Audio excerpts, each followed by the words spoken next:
let's move on to conclusion and let me introduce our next step. So to recap, the size of machine learning models keeps increasing, and many computer systems are designed for machine learning training. Today, we gave this talk to enable co-design of hardware and software for distributed training systems. So, Said and Tushar presented this slide multiple times. So there are 3 stacks in ASTRA-sim: workload layer, system layer, and network layer. Currently, the workload supports data parallel, model parallel, and hybrid parallel training loops. And as I have shown you earlier in the exercise 4, it is extensible, and you can implement a new training loop if you want. And currently, we are trying to have graph-based inputs from PyTorch instead of text inputs. I will explain the details in the following slides. And in the system layer, we support ring-based, tree-based, auto-based, and multi-phase collectives. And it supports several scheduling policies like FIFO or LIFO, and so on. And then in the network layer, you can implement various topologies and flow control and link bandwidths and so on. Currently, we support analytical model for network and Garnet for credit-based network modeling. And we are working on modeling congestion with analytical model. And also, we are trying to integrate NS3 with ASTRA-sim. So let me introduce the detail of graph-based input from PyTorch. So there is a major limitation in ASTRA-sim, which is that ASTRA-sim cannot model complex training loop like the pipelining parallelism. The problem originates from the text-based input. While the text-based input is easy to write, it has limited expressiveness, and it cannot present complex training loops like pipeline parallelism. So our solution is shown on the right, which is the execution graph-based ASTRA-sim. Instead of having a text-based input, we are going to have an execution graph as input, which is more expressive. So it can support any type of parallelism, such as pipeline parallelism.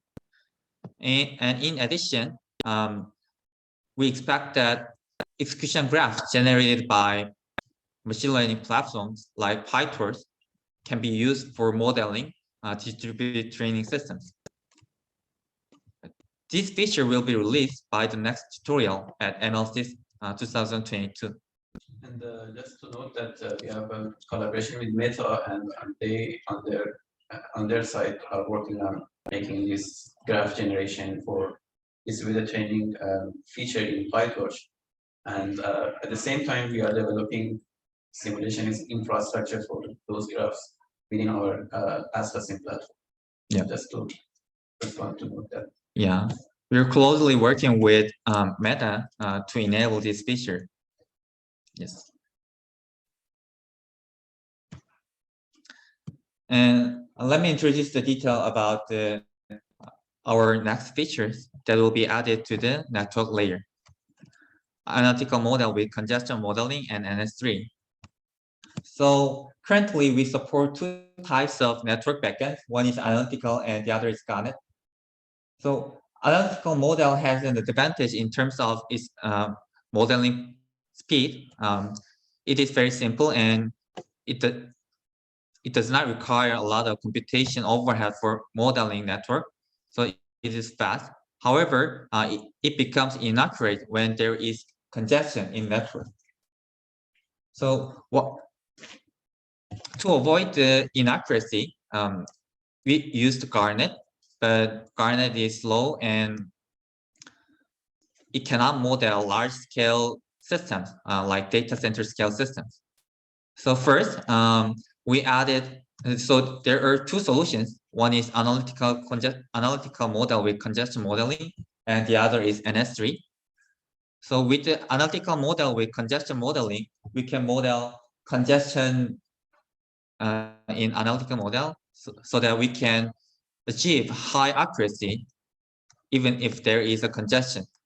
And then for the NS3, we're integrating NS3 with ASTRA-sim, so it can model RDMA in ASTRA-sim, and also we can model congestion control schemes like DCQCN, HDCC, and timely, and so on.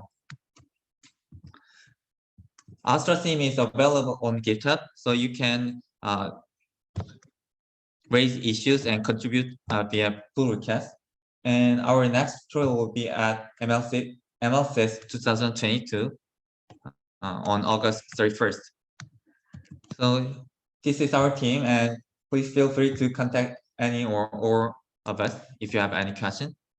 So thank you.